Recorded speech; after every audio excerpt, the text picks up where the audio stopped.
Hello, Tom, aka Gedeon here for Star Frontiers Gamer, and we have another Frontiersman Friday number 7, which means we are reviewing Star Frontiersman issue number 7.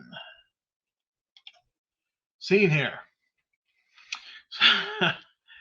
So it's another great issue. There's a lot of interesting things in here, and let's get right to it.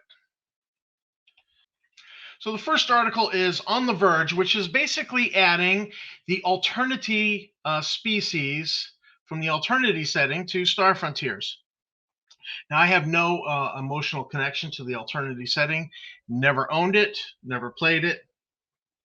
So, this was kind of a next for me. But if you're interested in adding the Alternity setting to Star Frontiers, this is your baby right here.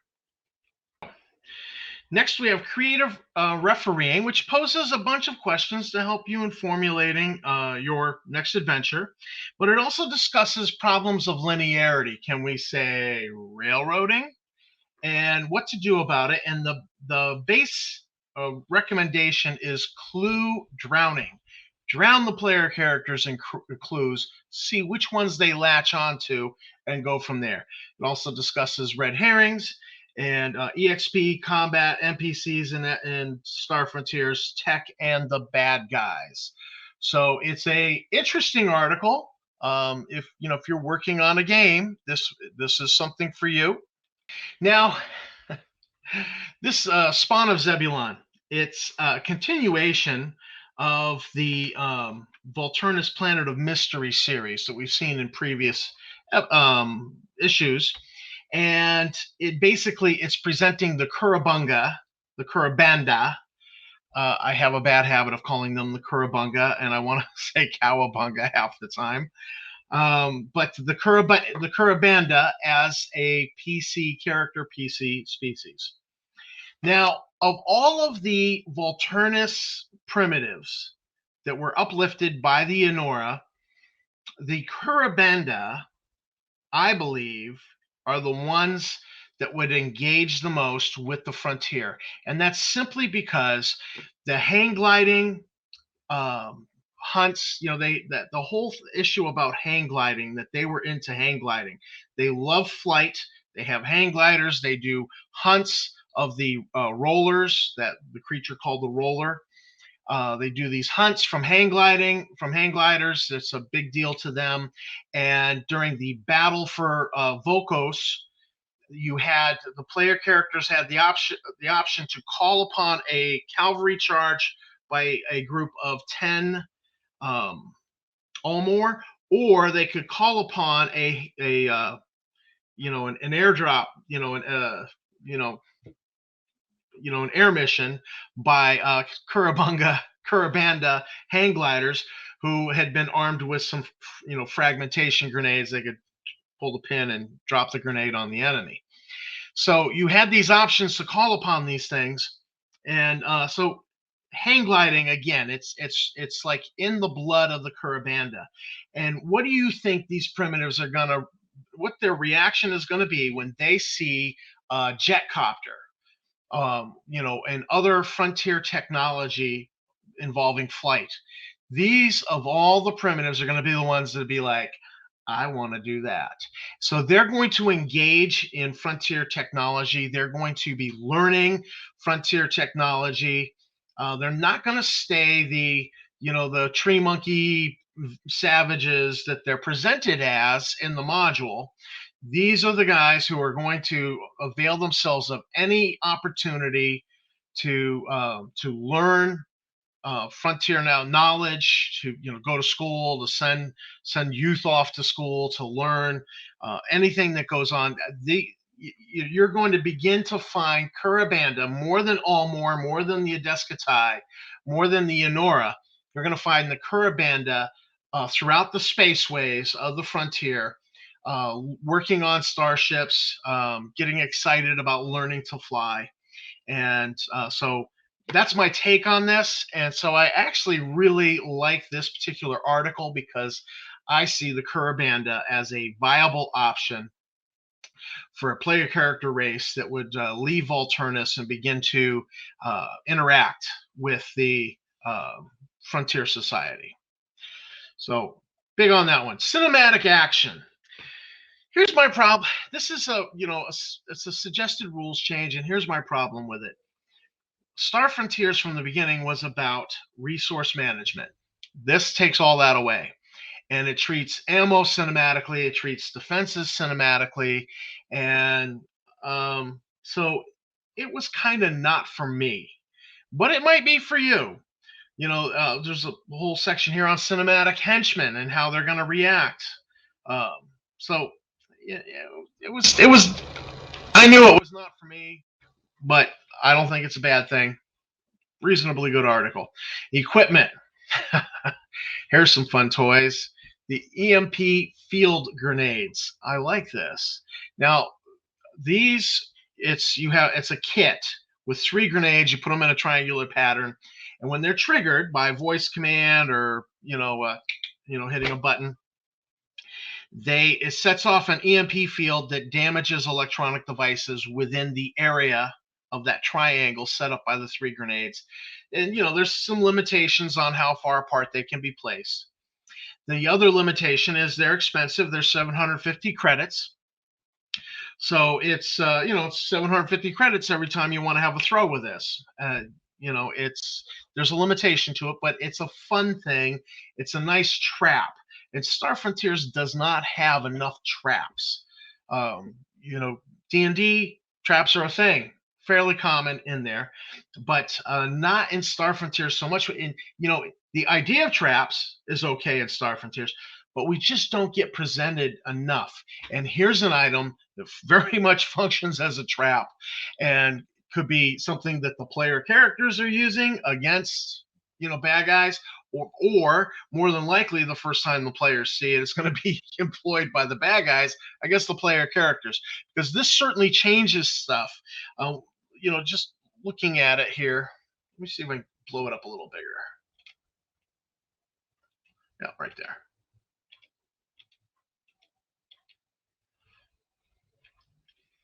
So when the field detonates, all electronic items caught within the triangular-shaped field will be struck with an intense electromagnetic pulse field that will cause it to be rendered inert, disabled, or difficult to repair. The field is harmless to living beings. So, you're going to roll,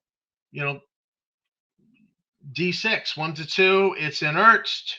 3 to 4, it's disabled, and 5 to 6, it's difficult to repair. The field is harmless otherwise. The defensive rod, this is it's a big cattle prod, and it functions like a stun gun. The classic stun gun when you press the trigger and it's got the 2 probes and there's a little spark going and zzz between there. This is just a bigger version of that. It's another submission device that knock people out.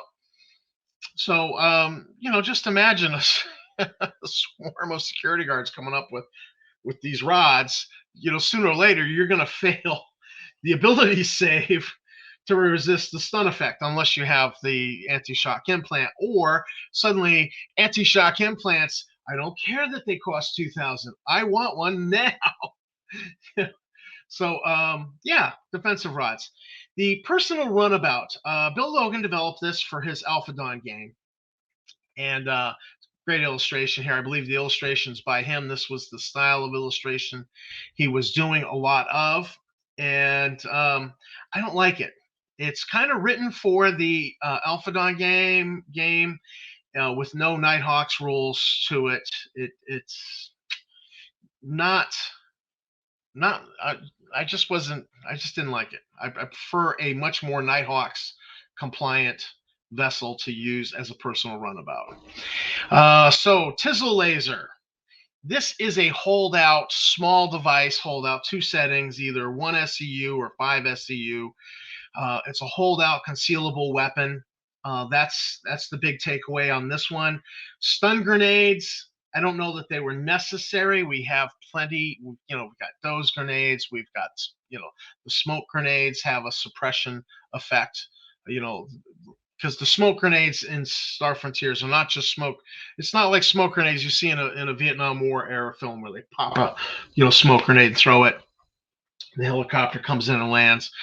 It's not like that. It's a combination of a thick cloud of smoke to inhibit laser shooting through it, and like a pepper tear gas type grenade. It has the tear gas type of effect, and you need a gas mask to be in a smoke grenade area of effect. So the stun grenade, I don't know that they're necessary because we kind of have, we've got those grenades. The smoke grenade in Star Frontiers kind of functions as a suppression device. We've got Tangler grenades. So sooner or later somebody's going to fail an ability, save, and be either knocked out from a doze grenade or entangled from the Tangler grenade and can still talk. The stim dose, I believe, would wake up somebody who's been dozed with a doze grenade. I don't know. I mean, the technology here is that it works on kinetic blast. That basically, it's the kinetic blast is causing the stun effect. So this might actually defeat the anti-shock implant. I don't know. I'd have to look at it closer. I didn't see the need for them. Pion engines. Originally, I discounted these and completely ignored them, and I shouldn't have, because what they actually are, I assumed that Pion meant that they were just a new wrinkle on the Ion engine. However, what they really are is what should I read here? Pion engine uses liquid hydrogen fuel subjected to X-ray bombardment in the bombardment chamber, the resulting liquid anti-hydrogen fuel being siphoned off and injected into the primary reaction chamber, along with the remaining liquid hydrogen fuel, resulting in an explosion, energizing the thermophiles lining the chamber, with the pions generated from the matter antimatter reaction directed through an exhaust chamber by magnetic coils, which compress the pion stream to generate a higher specific impulse than would be possible in other engines. So what the pion engines are is they are a matter antimatter engine drive, and I'm like, that's cool. Yeah, that's cool. That should be added to Star Frontiers. I think the name is terrible because I read pion engines and just discarded, discounted it. They're, so there's extra rules here. They get a +1 to the acceleration deceleration factor over atomic drives. So that's cool. They're more powerful. Bounty shackles. If you're running a bounty hunter game, this is an item. And then let's get down to something really interesting, the laser auto rifle. So this is taking the laser rifle and making it like the projectile rifle, the auto rifle. And so it shoots out quick little beams that do 1 SCU of damage. And so you can just pink, shoot on semi-automatic, or you can go to burst fire. And it basically, the burst fire works just like that for a automatic projectile rifle. So this is an interesting new wrinkle.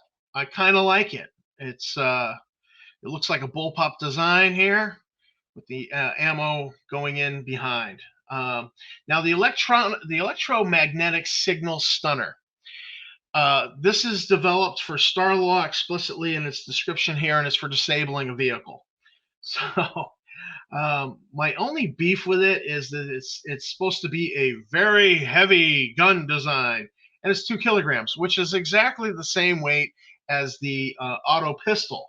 So I'm kind of like, it's not a very heavy. It's kind of in line with most everything else. But that's a small quibble, honestly. But I'm like, yeah, this is something for the bad guys to use against the player characters. Or the player characters might be like, hey, remember that thing that guy used to shut down our vehicle? We should get that for this mission. So then next they have the air gel gun. Now, it's commonly called in the fluff here, it's commonly called the goo gun, and it shoots these gel capsules. You've got acid for 3D10, Practigel. this is a dye. It stains clothing. It stings. You've got dose gel, and you've got toxin, a poison. So that's kind of like for like the bad people to use, right? And I've actually used these gel air guns as that's what was provided for security on a spaceship, because they don't want people running around and putting holes in the spaceship with automatic rifles, heavy gyrojet weapons, rocket launchers, fragmentation grenades. This is just not good on a starship. So these air gel guns were considered. Plus, they're very small and concealable. So this would be the type of thing that I would. The player characters are asking. I'd say, well, the security guards do not appear to be armed, and if they, I'd say it just that way, very deadpan. And if they asked more questions, I'm looking into it. I says, well, how are you doing it? Well, I'm looking at them. They do not appear to be armed. I would just keep going on that. So I kind of like these as a, particularly that these are what get used on a lot of starliners by security, particularly with the dose gel. They're not looking to harm any passengers, but if you're disruptive, you'll get dosed with the dose gel. They, and this way they're not actually throwing grenades. And a lot of characters neglect to develop their throwing skill anyways. So the fact that they have shooting skill, you just equip them with this gel, this gel air gun.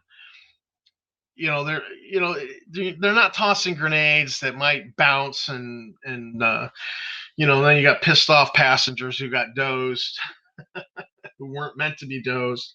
So I kind of like this particular item, but I like it more for developing my setting and just saying, look, security on, cruise lines, on starliners and that sort of thing. They're generally equipped with this gel air gun. They have limited range, I believe. Range is special, so I guess it explains it in here somewhere. So it's limited range on a starship.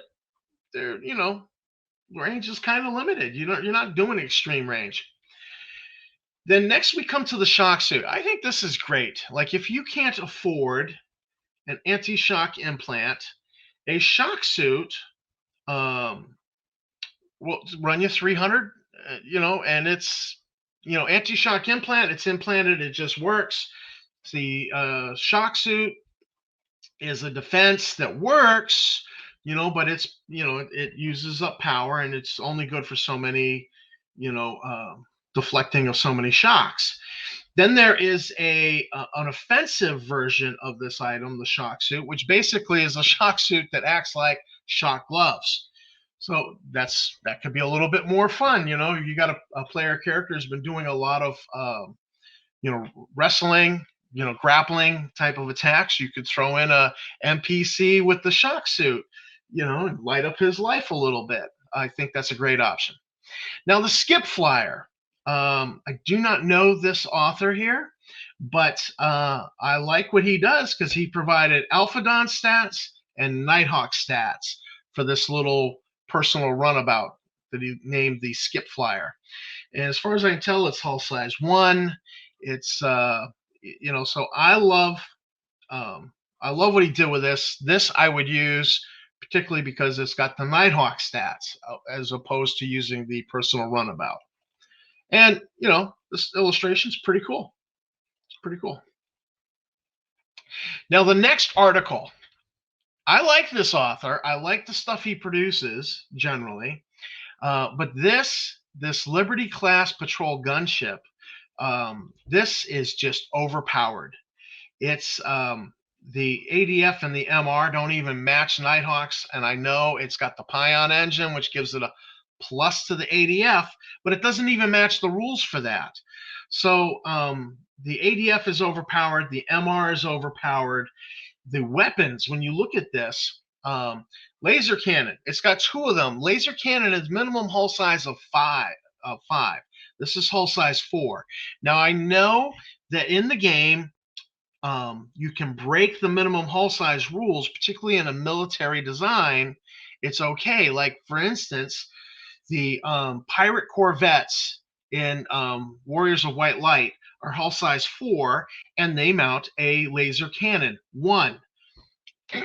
That's okay. It's breaking the rule, but it's not breaking it by much. But this clearly, 2 laser cannons, hull, minimum hull size 5. That's really breaking the rules. Laser battery times 2. That's not bad. But the torpedoes times 4, and again, minimum hull size in play here. And it's like he's armed it with 2 torpedo tubes. And so it's way overpowered in my opinion. And I only really like to use ship designs that actually have a deck plan with them. So just the fact that this doesn't have a deck plan puts it low on my list of starship designs. It would take me a long time to get around to using it, but it's so overpowered that I'm like, no, just not having it for my game. Turncoats of the Frontier. Examination of Sathar agents goes into their motivation and various things. Plus, at the end, there's 3 adventure seeds. And, I just consider that thorough. When you add an adventure seed to it, to stuff that you write, I'm like, that's good stuff. So, great article. I'm not going to go into it in too much depth. Then a 1-page article on the Tetrarchs. And I love archaeology. I love Tetrarchs being a ruined civilization from 10,000 years ago in the frontier. They're on Lako. And here, this author, C.J. Williams, another great guy from the forums, produced a lot of material, ended up in the magazines. So he's compiled here 4 quotes. Now, on the Tetrarchs. And I was like, man, I didn't know that there was so much information on the Tetrarchs out there. But when you come down and check out these footnotes, the first quote is from Ron Seawolf from Seawolf's Den. Now, this I don't believe this website is on the internet anymore. I believe it's one of the lost Star Frontiers websites. Is no longer available. But it was a great website, and so C.J. Williams had pulled this quote from there. I thought that was great. Number 2 is from Star Frontiersman number 4. There was a Temple Raiders campaign idea, adventure idea in there, and so he pulled a quote from that because it involved the Tetrarchs. And then Dragon Magazine, 1985, was Zeb Cook. He pulled a quote, and apparently they were tying the Tetrarchs into the Sesu being split off from the Sathar, which I think is great. And so he pulled the quote from that. So that makes that a canon quote. The first 2 are fan canon. Dragon Magazine is technically canon. And then the final quote is from Zebulon's Guide. And I have no problems with this quote. It just says that, 10,500 years ago, before the frontier, the last remnants of the mysterious Tetrarch societies die out. It's just a one little quote, boom, in Zebulon's Guide. And so I'm okay with that. But I love that CJ pulled all this material together from all these really obscure, varied sources. And he just talks about the Tetrarchs a little bit. You get some more adventure tiles here. I've not used them. Melee tech. Melee tech is really about adding quality to melee weapons. Cheap quality, high quality, and some rules to adjudicate that. So we have an article here saying, join the revival, www.starfrontiers.us, the old Star Frontiers forums. Discusses the revival, what's going on, discusses the website. Unfortunately, the website is quite a bit dated. It's still there. If you don't have a login, you can get one. Don't screw up the proving you're not a robot, where it's looking for all of the boxes that have street signs in them. Don't screw that up, because you will get hung up, and then it'll tell you that you'll get an email, but you'll never get the email. There's some glitches that are going on, and there's some ways to fix that, but you got to get a hold of people with admin or moderator status. Um, I've got some limited moderator status, so I can help you out, but you're probably not gonna like it, because what I'll do is I'll delete the profile that you were the login you were creating, and then you just start over, and don't mess up on that proving you're not a robot part the second time. So that's the website. There's a lot of good material there. I don't know that you need a login to use the website, use its search feature. There was so much development of material at this website.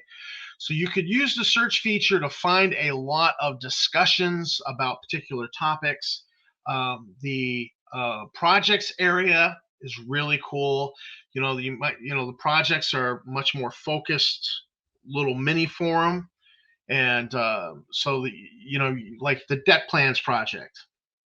You're looking for a deck plan, go to the deck plans project and poke around there. You will find something interesting.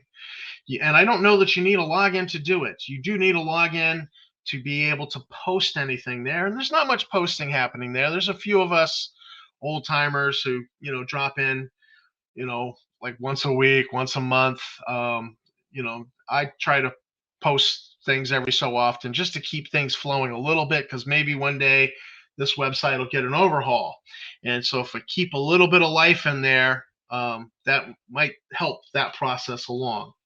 And Circle of Fate Part 2, two-part story. Part 1 was in the previous Star Frontiersman. This is Part 2.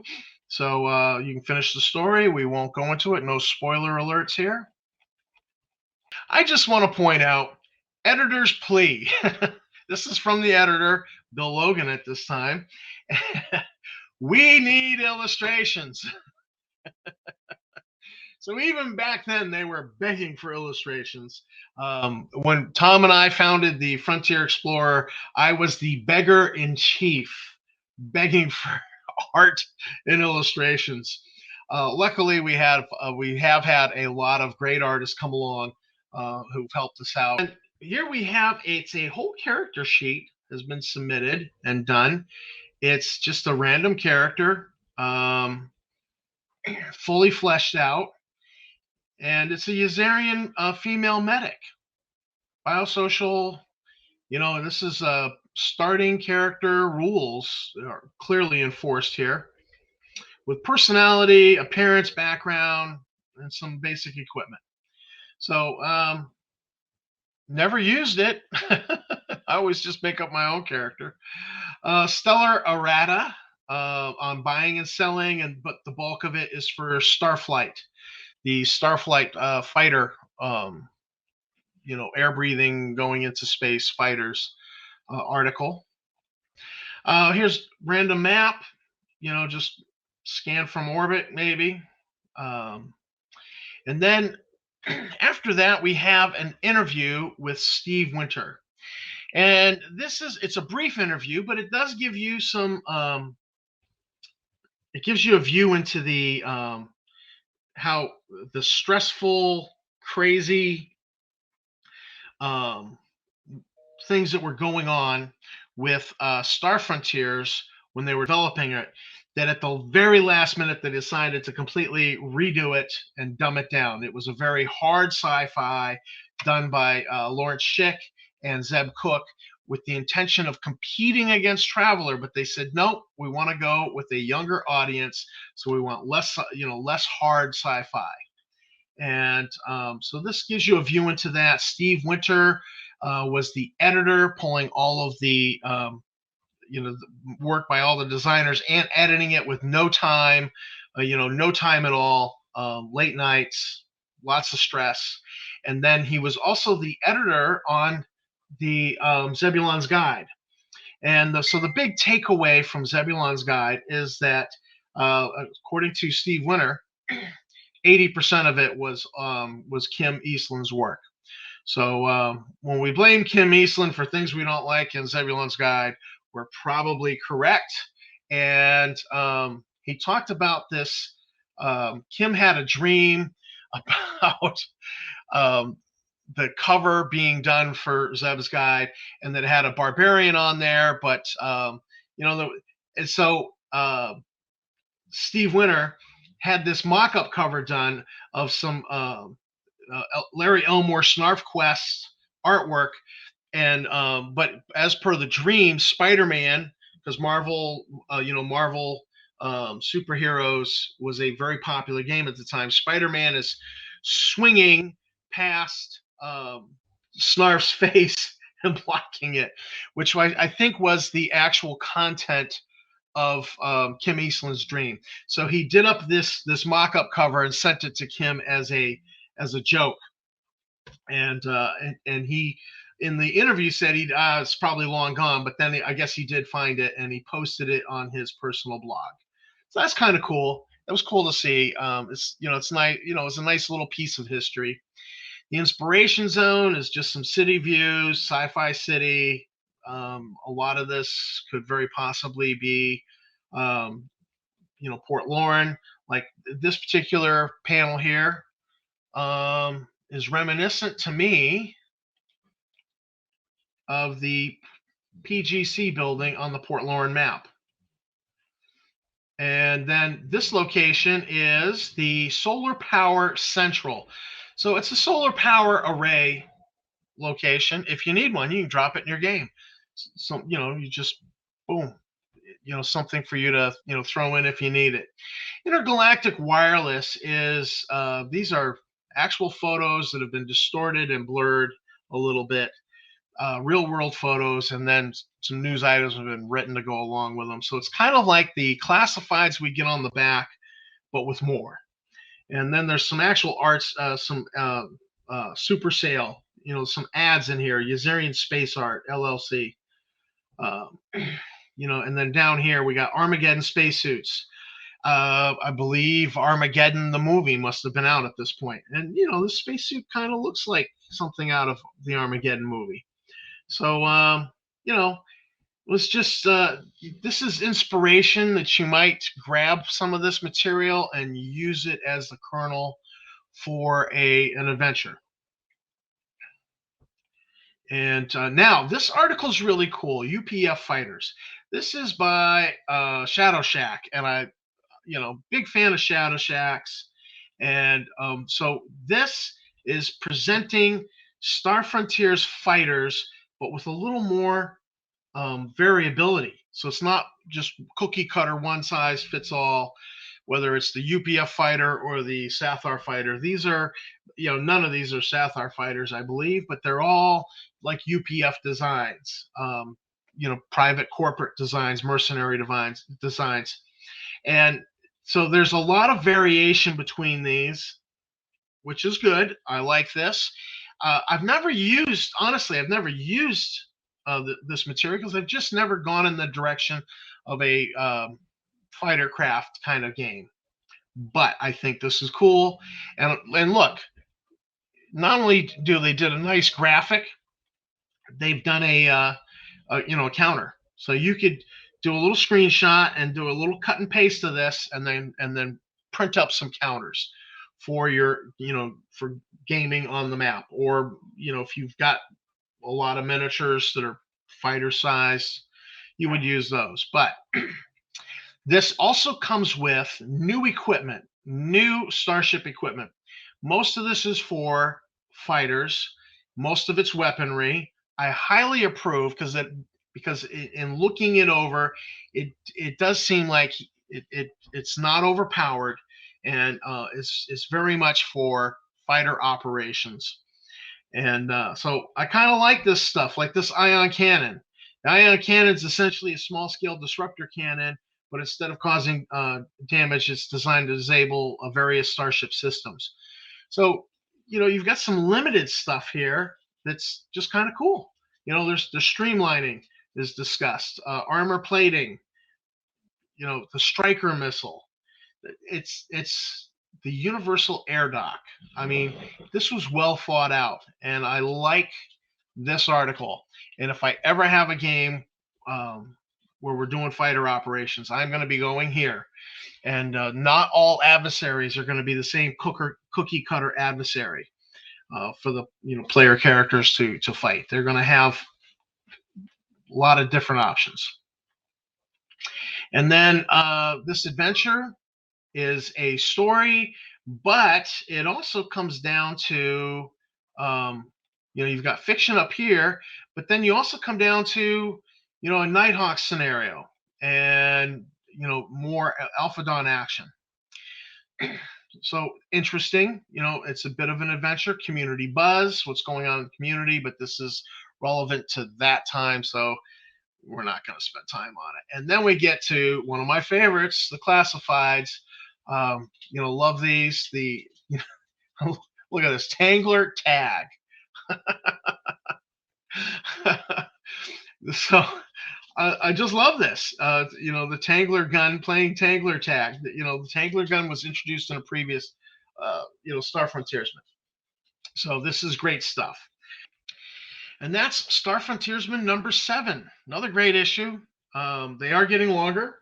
So I apologize for the video getting longer. And I keep thinking, I'm going to change up the format. But everybody's like, no, we love the comic. Keep doing what you're doing. So I keep doing them. They are getting longer. And I apologize for that. But hey, thanks for watching the video. If you lasted this long, thanks to my subscribers. You guys are great. Appreciate you. And this is Tom, a.k.a. Gedeon, the Star Frontiers Gamer, and I will see you in the frontier.